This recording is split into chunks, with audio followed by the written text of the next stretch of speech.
हाय दोस्तों। सचिन मैथ में आप सबका स्वागत है। जैसा कि मैंने बोला था कि लूसेंट को लाइन बाय लाइन पढ़ा जाएगा और ये 5 चैप्टर, लेकिन वो उतना संभव नहीं लग रहा है। लेकिन 1-2 चैप्टर ख़त्म हो सकता है, क्योंकि वीडियो बहुत लंबा हो जाएगा तो आप लोग को पढ़ने में भी दिक्कत होगा कि इतना कौन बकवास सुनने जाए। तो धीरे धीरे जोड़ करके ख़त्म कर दिया जाएगा। तो आइए हम स्टार्ट करते हैं आज इतिहास से। ये लूसेंट की न्यू बुक है, अभी जस्ट जो छपा हुआ है एडिशन है आपका। ये एडिशन हुआ आपका 16वां 2023 का। ठीक, तो देखिए यहाँ से उत्तर में हिमालय से लेकर दक्षिण में समुद्र तक फैला यह उपमहाद्वीप भारतवर्ष के नाम से ज्ञात है, जिसे महाकाव्य तथा पुराणों में भारतवर्ष अथवा भारतों का देश कहा गया है। मतलब कि ये हम लोग का जो भारत है, इस तरह से मान लीजिए ये आपका बांग्लादेश हुआ, एक रफ एंड टफ मान लीजिए ऐसे है। तो इधर हुआ आपका हिंद महासागर, इधर हुआ बंगाल की खाड़ी, और इधर अरब सागर, इधर हिमालय है पूरा रेंज में ऐसे। तो यहाँ से लेकर के बोल रहा है, इसी का विवरण है कि उत्तर में हिमालय से लेकर दक्षिण में समुद्र तक फैला यह उपमहाद्वीप भारतवर्ष के नाम से जानते हैं। यहाँ निवासियों को भारतीय कहा जाता है। भारतीय अर्थात भारत का संतान। भरत एक प्राचीन कबीले का नाम था। प्राचीन भारतीय अपने देश को जम्बूद्वीप अर्थात जामुन वृक्ष के द्वीप कहते थे। प्राचीन ईरानी इसे सिंधु नदी के नाम से जोड़ते थे, जिसे वे सिंधु न करके हिंदू कहते थे। मतलब यहाँ की जो निवासी हैं उन्हें भारतीय कहा जाता है, भारत की संतान या भारतीय। भरत नाम का एक प्राचीन कबीला था, पुराणों में कहा गया है, उसी के नाम पर भारत पड़ा, या इस नाम का नाम जम्बूद्वीप भी कहा जाता है। आप लोग सुने होंगे कि आर्यावर्ते, भारत खंडे, जम्बूद्वीपे, इंडिया भी नाम है, मतलब बहुत सारे भारत के नाम हैं। यही नाम मतलब सिंधु लोग, जो ईरानी लोग थे, सिंधु नदी इसके बगल से होने के कारण इसे सिंधु कहकर पुकारते थे, सिंधु न कहकर हिंदू कहते थे। यही नाम पूरे पश्चिम में फैल गया और पूरे देश एक नदी के नाम से जाने लगा। आप लोग जानते होंगे कि पहले कोई भी सभ्यता विकसित होती थी तो एक नदी के किनारे ही विकसित होती थी, और इसीलिए जो सिंधु नदी के किनारे था तो उन्हें से जोड़ करके हिंदू कहा जाता था। यूनानी इसे इंदे कहने लगे और अरब इसे हिंद कहते थे। मध्यकाल में इस देश को हिंदुस्तान कहा जाने लगा। जब वही टूटी फूटी भाषा धीरे धीरे सम्मिलित हुई तो हिंदुस्तान कहा जाने लगा। इस शब्द को फारसी शब्द हिंदू से बना है, मतलब जो हिंदुस्तान बना है वह फारसी शब्द हिंदू से बना है। यूनानी इसे जो इंदे कहते थे उसी के आधार पर आगे चलकर इंडिया कहा जाने लगा। विंध्य पर्वत श्रृंखला देश को उत्तर और दक्षिण के 2 भागों में बांटती है। उत्तर में इंडो यूरोपीय परिवार की भाषाएं बोलने वाले लोग और दक्षिण में द्रविड़ भाषाएं बोलने वाले लोग को बहुमत है। यानी कि ये जो विंध्य पर्वत है मान लीजिए कि बीचों बीच है मध्य प्रदेश वाले क्षेत्र से लेकर के, ठीक। तो उत्तर जो थे इंडो यूरोपियन, दक्षिण में कौन थे? द्रविड़। इधर को भाषा जो बोलते थे उसे इंडो यूरोपियन कहा जाता है, और इधर को द्रविड़ वाले लोग थे या द्रविड़ भाषा बोलते थे। ये विंध्य पर्वत 2 भागों में भारत को बांटती है। आगे देखिए, भारत की जनसंख्या का निर्माण जिन प्रमुख नस्लों के लोगों से मिश्रण से हुआ है वह इस प्रकार है। 5 प्रकार के हैं। कौन कौन? प्रोटोस्टलाइड, पोलियो मेडिटेरेनियन, काकिसाइड, नुग्राइड और मुंगलाइड। भारतीय इतिहास को अध्ययन की सुविधा के लिए 3 भागों में बांटा गया। पहले प्राचीन भारत, फिर मध्यकालीन भारत, फिर आपका आधुनिक भारत। इसको बांटने का सबसे पहले श्रेय दिया जाता है क्रिस्टोफर कोलरिस को, जो कि 1638 से 1707 एडी में, इनका मतलब जन्म हुआ था 1638 में और मृत्यु हुई थी 1707 में। आगे देखिए, प्राचीन भारत, प्राचीन भारतीय इतिहास के स्रोत। मतलब कोई भी पूछेगा ना कि किस आधार पे, तो वही है ये कि प्राचीन भारतीय इतिहास के विषय की जानकारी हमें 4 प्रमुख स्रोतों से मिलता है। एक है धर्म ग्रंथ, दूसरा ऐतिहासिक ग्रंथ, तीसरा विदेशियों का विवरण और चौथा पुरातत्व संबंधी साक्ष्य। मतलब कि धर्म ग्रंथ में भी भारत के बारे में वर्णन किया गया है, ऐतिहासिक ग्रंथ में भी, जैसे कि धर्म ग्रंथ में हुआ वेद, वेदांग, ये सब में भी चर्चा हुई है।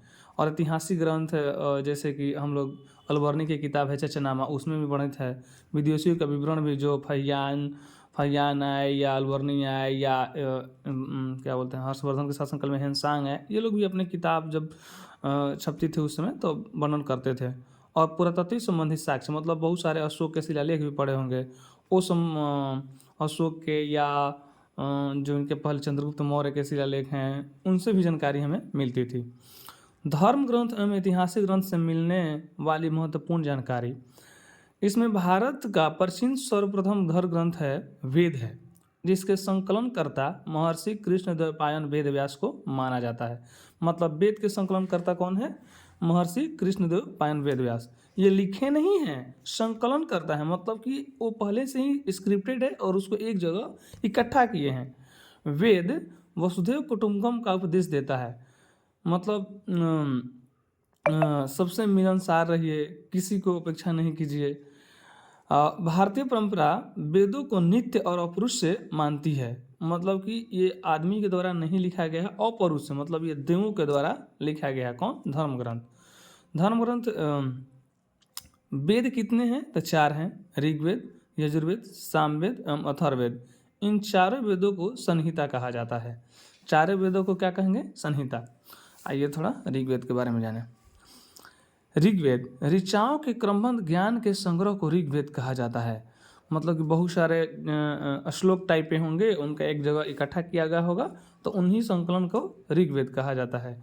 इसमें 10 मंडल, 1028 सूक्त और वाल्खिल्य पाठ के 11 सूक्त सहित, मतलब कि उसमें वाल्खिल्य जो पाठ है उसमें 11 गो सूक्त है, उसको भी सहित है, तब जाकर के 1028 वो हुआ है। एवं 10,462 ऋचाएँ हैं। इस वेद को ऋचाओं को पढ़ने वाले ऋषि को होत्री कहते हैं। और इस वेद से आर्य की राजनीतिक प्रणाली, इतिहास एवं ईश्वर की महिमा के बारे में जानकारी मिलती है। आप लोग भली भांति जानते होंगे कि सिंधु घाटी सभ्यता 2350 से 1750 ईस्वी तक मानी जाती है, ये एनसीईआरटी का डाटा है। और उसके बाद महाजनपद के कुछ काल हैं, उसके पहले वैदिक युग जो शुरुआत हुई तो 1500 से लेकर के 1000 ईस्वी तक को पूर्व वैदिक काल कहा जाता है, और 1000 से लेकर के 600 ईस्वी तक को उत्तर वैदिक काल कहा जाता है। इसी में आर्यों की राजनीतिक प्रणाली के बारे में जानकारी मिली है ऋग्वेद से ही। विश्वामित्र द्वारा रचित ऋग्वेद के 3रे मंडल में सूर्य देवता सावित्री को समर्पित प्रसिद्ध गायत्री मंत्र है। उसके 9वें मंडल में देवता सोम का उल्लेख है। तो सूर्य देवता को समर्पित 3रा मंडल में है, और 9वां मंडल में देवता सोम के हैं, जो कि इसके 8वें मंडल में हस्तलिखित ऋचाओं को खील कहा जाता है। ऋग्वेद का 10वां मंडल है, सबसे बड़ा 10वां मंडल है। इसमें नदी स्तुति सूक्त, मतलब कि नदियों की प्रशंसा, पुरुष सूक्त यानी कि वैदिक समाज शास्त्र, नासदीय सूक्त यानी कि ब्रह्मांड के सृजन से संबंधित विभिन्न अनुमान, सूर्य सूक्त यानी कि विवाह श्लोक आदि सम्मिलित है। यही पुरुष सूक्त में चतुष्ट समाज का वर्णन किया गया है, कल्पना की गई है, वर्णन किया गया है कि ऋग्वेद के 10वें मंडल में पुरुष सूक्त है, जिसके अनुसार 4 वर्ण हैं, ब्राह्मण, क्षत्रिय, वैश्य तथा शूद्र। आदि पुरुष ब्रह्मा के क्रमशः मुख, भुजाओं, जंघाओं और चरणों से उत्पन्न हुए हैं। इसका मतलब है कि ब्राह्मण जो है मुख से, क्षत्रिय जो है भुजाओं से, वैश्य जो है जंघाओं से, और शूद्र जो है चरण से उत्पन्न हुए हैं। आगे देखिए, मतलब कि आपको ऋग्वेद में मेनली 4 पॉइंट याद रखना है। ऋग्वेद में 4-5 पॉइंट है कि 10 मंडल होते हैं, 1028 सूक्त हैं, 10,462 ऋचाएँ हैं, और इसके पढ़ने वालों को होत्री कहा जाता है। और इसमें आर्यों की राजनीतिक प्रणाली के बारे में जानकारी मिलती है। और सूर्य देवता सावित्री को समर्पित 3रा मंडल में है, 9वां मंडल में देवता सोम का उल्लेख है, 8वें मंडल में हस्तलिखित ऋचाओं को खील कहा जाता है। और एक है ऋग्वेद में सबसे बड़ा मंडल 10वां मंडल है, जिसमें नदी स्तुति, पुरुष सूक्त, नसदीय सूक्त और सूर्य सूक्त का बारे में वर्णन किया गया है। पहले पुरुष प्रधान समाज था, इसीलिए पुरुष सूक्त के बारे में वर्णन किया गया है। एक है चतुष्ट समाज का जो वर्णन है वो पुरुष सूक्त में है। धर्म सूत्र 4 प्रमुख जातियों की स्थितियों के बारे में बताता है, व्यवसाय, दायित्व, कर्तव्य और विशेषाधिकार को विशेषाधिकारों में स्पष्ट विभेद करता है। पहले जो था न वर्ण या हम लोग को जो जातियाँ थी वो अपने कर्म के अनुसार थी। आर्यों के बाद जब उत्तर वैदिक काल शुरू हुआ था उस टाइम पीरियड में जो वर्ण व्यवस्था हुई अब जन्म के आधार पर होने लगी थी। ऋग्वेद के कई परिच्छेदों में प्रयुक्त अघन्य मतलब जिसका वध नहीं किया जा सकता, अघन्य का मतलब हुआ जिसको मारा नहीं जा सकता, इसका संबंध गाय से है। मतलब आर्यों में सबसे श्रेष्ठ पशु थी गाय, जिनको मारा नहीं जा सके, बहुत बड़ा अपराध कर दिए हैं। इसके लिए शायद मतलब बाहर भी कर दिया जाता था गाँव कबीला उबीला से। ऋग्वेद में ब्रह्म का उल्लेख तो है किंतु आत्मा का नहीं है। ब्रह्मा का तो उल्लेख है लेकिन आत्मा का नहीं है। ईसा पूर्व और ईस्वी की क्या लोचा है थोड़ा देख लेते हैं। वर्तमान में प्रचलित ग्रेगोरियन कैलेंडर के अनुसार, जो कि एक ईसाई कैलेंडर है, ईसा मसीह के जन्म से कल्पित है या कल्पना की गई है।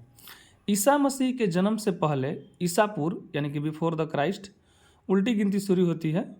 आप लोग जिससे मान लीजिए कि बिफोर द बीसी कहीं लिखा रहता है, कहीं एडी लिखा रहता है, तब बीसी का मतलब हुआ बिफोर द क्राइस्ट और एडी का मतलब हुआ एनो डोमिनी। ठीक, मतलब इसका है कि ईसा मसीह के जन्म से पूर्व और इसका मतलब हुआ ईसा मसीह के जन्म से बाद।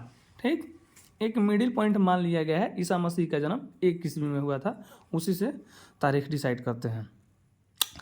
आगे देखिए, in the year of Lord Jesus anno domini वही। विसेंट आर्थर स्मिथ ने प्राचीन भारत का पहला सुविख्यात इतिहास अर्ली हिस्ट्री ऑफ इंडिया 1904 में तैयार किया था। अर्ली हिस्ट्री ऑफ इंडिया किनके द्वारा लिखा गया है? तो विसेंट आर्थर स्मिथ के द्वारा। इस पुस्तक के 1/3 भाग में केवल सिकंदर का आक्रमण वर्णित है। इसमें भारत के स्वेच्छाचारी शासन वाला देश कहा गया है, जिससे ब्रिटिश शासन की स्थापना से पहले कभी राजनीतिक एकता का अनुभव नहीं हुआ। ब्रिटिश शासन से पहले कोई भी भारत में एकता उगता नहीं था, जिसका मन जैसे शासन कर रहा है, जहाँ पर मन जहाँ पे चालू हो गया। एक तरीके से ब्रिटिशर्स कुछ फ़ायदा भी दिए और घाटा भी दिए, ज़्यादातर घाटा ही दिए। वस्तुतः भारतीय इतिहासकारों का सरोकार शासन एकमात्र स्वरूप तानाशाही से ही था। वामन अवतार के 3 पगों का आख्यान का परिचितम स्रोत ऋग्वेद है। आप लोग सुने होंगे कि भगवान विष्णु 3 पगों में पूरा सृष्टि को नापे थे, वही है ये। जब वो वामन अवतार लिए थे तो 3 पगों का उनका व्याख्या किया गया है ऋग्वेद में। वामन अवतार भगवान वामन श्री हरि के पहले ऐसे अवतार थे जो मानव रूप में प्रकट हुए। उनके पिता वामन ऋषि एवं माता अदिति थी। पिता कौन थे? वामन ऋषि और माता अदिति थी। वे बौने ब्राह्मण के रूप में जन्मे थे। भगवत पुराण के अनुसार वामन अवतार का उद्देश्य भगवान विष्णु द्वारा इंद्र को पुनः स्वर्गलोक पर अधिकार दिलाना था। मतलब भगवान विष्णु का जन्म हुआ था कि स्वर्गलोक पर इंद्र देवता को अधिकार दिलाना था पुनः। कुछ गलती किया होंगे इसलिए हटा दिया गया होगा। वामन भगवान को दक्षिण भारत में उपेंद्र के नाम से जाना जाता है। मतलब वामन जो कि भगवान श्री विष्णु के अवतार हैं, इनको उपेंद्र के नाम से दक्षिण भारत में जाना जाता है। दक्षिण भारत मतलब केरल, तमिलनाडु, कर्नाटक, आंध्र, ये सब है, महाराष्ट्र, गोवा, ये सब है। ऋग्वेद में इंद्र के लिए 250 तथा अग्नि के लिए 200 ऋचाओं की रचना की गई है। इंद्र के लिए 250 और अग्नि के लिए 200। प्राचीन भारत के साधन के रूप में वैदिक साहित्य में ऋग्वेद के बाद शतपथ ब्राह्मण ग्रंथ का स्थान। ये डायरेक्ट क्वेश्चन पूछता है कि ऋग्वेद के बाद किसका स्थान है, तो शतपथ ब्राह्मण का स्थान है। यजुर्वेद आपका एक वेद खत्म हो गया, ऋग्वेद, यजुर्वेद चालू हुआ। यजुर्वेद सस्वर पाठ के लिए मंत्रों तथा बलि के समय अनुपालन के लिए नियमों का संकलन यजुर्वेद कहलाता है। देखिए इसमें बलि नहीं है, इसमें बलि के लिए जो अनुपालन नियम है ना, वो है क्या यजुर्वेद में। इसके पाठकर्ता को अथर्वण कहा गया है। यजुर्वेद में यज्ञों के नियमों एवं विधि विधानों का संकलन मिलता है। इसमें बलिदान विधि का भी वर्णन है, बलिदान का नहीं, बलिदान विधि किस तरह से दिया जाएगा इसके बारे में बताया गया है यजुर्वेद में।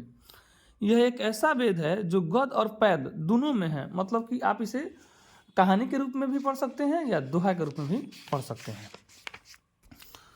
सामवेद, इसमें है कि शाम का शाब्दिक अर्थ है गान।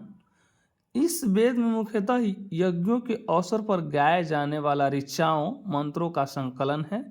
इसके पाठकर्ता को उद्रात्री कहते हैं। इससे संकलन ऋग्वेद पर आधारित है। इसमें 1810 सूक्त हैं जो प्रायः ऋग्वेद से लिए गए हैं। मतलब कि शाम का शाब्दिक अर्थ ही होता है ज्ञान, और जो मान लीजिए कोई अवसर हो गया या कोई यज्ञ हो रहा है, वहाँ पर ऋचाओं का जो उच्चारण किया जा रहा है तो साम वेद के आधार पर किया जाता था। आप आज भी जो गीत तो बजते हैं, यानी कि इसमें लिखा है कि इसे भारतीय संगीत का जनक भी कहा जाता है। जो आजकल गाना वाना सुन रहे हैं यह साम वेद से ही आया हुआ है, मतलब उसको साम वेद में रखा गया है। इसका ज़्यादातर जो ऋचाएँ हैं वह ऋग्वेद से लिया गया है। नोट में क्या दर है कि यजुर्वेद तथा सामवेद में किसी भी विशिष्ट ऐतिहासिक घटना का वर्णन नहीं मिलता है। तो ऐतिहासिक घटना का वर्णन कहाँ मिलेगा? एक में गान उनके बारे में बताया गया है, और एक में यज्ञ कैसे होगा और बलिदान कैसे दिया जाएगा इसके बारे में वर्णन है। तो उसमें ऐतिहासिक घटना मिलेगा ही नहीं, ऐसे भी मतलब छँटा जाएगा ही। अथर्ववेद आइए। अथर्वा ऋषि द्वारा रचित इस वेद में कुल 731 मंत्र है तथा लगभग 6000 पद हैं। इसके कुछ मंत्र ऋग्वैदिक मंत्र से भी प्राचीनतर है। औषधों का उल्लेख सबसे पहला अथर्ववेद में मिलता है। मतलब अथर्ववेद के कुछ ऐसे श्लोक हैं जो कि ऋग्वेद से भी पुराने हैं, और इसमें 731 मंत्र हैं और 6000 पद भी है। अथर्वा ऋषि के द्वारा इनको रचा गया है। ऐतिहासिक दृष्टि से अथर्ववेद का महत्व इस बात में है कि इसमें सामान्य मनुष्य के विचारों और अंधविश्वासों का विवरण मिलता है। मतलब जो जनमानस है, इनके विचार क्या हैं, इनके अंधविश्वास, जैसे कि इसको जादू हो गया, इसको टोना हो गया, इसको ये हो गया। तो अभी भी देखते होंगे गाँव वगैरह में कि पहले प्राथमिक उपचार से पहले लगते हैं झाड़ू, क्या बोलते हैं वो, ओझा गुनी को दिखाने, जो कि बहुत ही अभी भी पढ़े लिखे लोग अगर ऐसे सोच रहे हैं तो बहुत क्या कहा जाए, ठीक है नहीं, मतलब अच्छे समझिए, ऐसा कुछ होता नहीं है। पृथ्वी सूक्त अथर्ववेद के प्रतिनिधि सूक्त माना जाता है। अथर्ववेद के वो मतलब सबसे जो प्रतिनिधि सूक्त हैं। जैसे हम लोगों में मान लीजिए कि आपको ही राजा बना दिया जाए, तो राजा के जो मेन एक जो क्या बोलते हैं उसको सैनिक हैं, तो उसको प्रतिनिधि मान लिया जाता है कि ये सब काम रेख को देख रेख करेंगे। उसी तरह पृथ्वी सूक्त को अथर्ववेद का प्रतिनिधि सूक्त माना जाता है। इसमें मानव जीवन के सभी पक्ष, गृह निर्माण, कृषि उन्नति, मार्गों का गहन, रोग निवारण, मतलब कि जितना भी मनुष्य से संबंधित है वो टोटल के चीज़ अथर्ववेद में वर्णन किया गया है। ठीक, जादू टोना, पश्चात मृत्यु भीति, सब कुछ। अथर्ववेद में परीक्षित को, एक राजा थे परीक्षित, उनमें कुरुओं का राजा कहा गया है, तथा कुरु देश की समृद्धि का अच्छा चित्रण भी मिलता है। इसमें कुरुओं को राजा बताया गया, राजा परीक्षित को। इसमें सभा एवं समिति को प्रजापति की 2 पुत्रियां बताया गया है।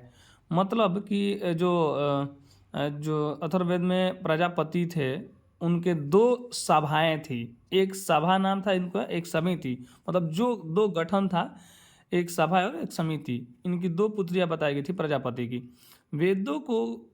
वेदों की भी कई शाखाएं हैं जो वैदिक अध्ययन में व्याख्या से जुड़े विभिन्न दृष्टिकोणों का प्रतिनिधित्व करती हैं।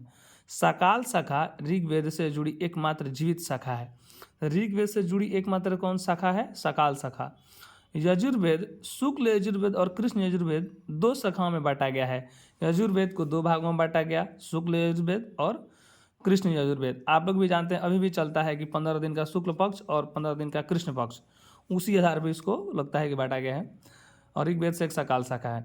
आइए, मध्य नंदरी और कणव शुक्ल यजुर्वेद अथवा वाजसन्य संहिता की शाखाएं हैं। शुक्ल यजुर्वेद की 2 शाखाएं, मध्य नंदरी और कणव। कृष्ण यजुर्वेद के जुड़ी शाखाएं कांटक और कांष्ठिल्य है। मतलब कि पहले तो यजुर्वेद 2 भागों में टूटा, शुक्ल यजुर्वेद, कृष्ण यजुर्वेद। शुक्ल यजुर्वेद के 2 भागों में फिर बांटा गया, मध्य नंदरी और काणव शुक्ल। और कृष्ण यजुर्वेद को 2 भागों में बांटा गया, कांटक और कांष्ठिल्य। मैत्रेयीय और तैत्तिरीय इसी का है, मतलब 4 को बांटा गया था कृष्ण को। कृष्ण यजुर्वेद को कांटक, कांष्ठिल्य, मैत्रेयी और तैत्तिरीय। कौथुम, रणनीय एवं जैमिनीय या तवलाकर सामवेद की शाखाएं हैं। सामवेद की कुल 4 शाखाएं हुई, कौथुम, रमणीय, जैमिनीय और तलवाकर। अथर्ववेद की शाखाएं शौनक और पेम्पालाद हैं। अथर्ववेद की 2 शाखाएं, शौनक और पेम्पालाद। सामवेद की 4 शाखाएं, कौथुम, रणनीय, जैमिनीय और तवलाकर। और कृष्ण यजुर्वेद की 4 शाखाएं कांठा, काष्ठीय, मैत्रेयी और तैत्तिरीय। और शुक्ल के आपके 2 शाखाएं कौन कौन? वाजसेन्य और मध्य, नंदी और कार्णव। सबसे प्राचीन वेद ऋग्वेद एवं सबसे बाद का वेद अथर्ववेद को कहा जाता है। तो यहीं पर आज तक, क्योंकि आज थोड़ा वीडियो लंबा चल जाएगा, कल से तेज़ी से पढ़ा जाएगा। बाय बाय दोस्तों, थोड़ा चैनल को प्रमोट कीजिए मेरा भी। Thank you.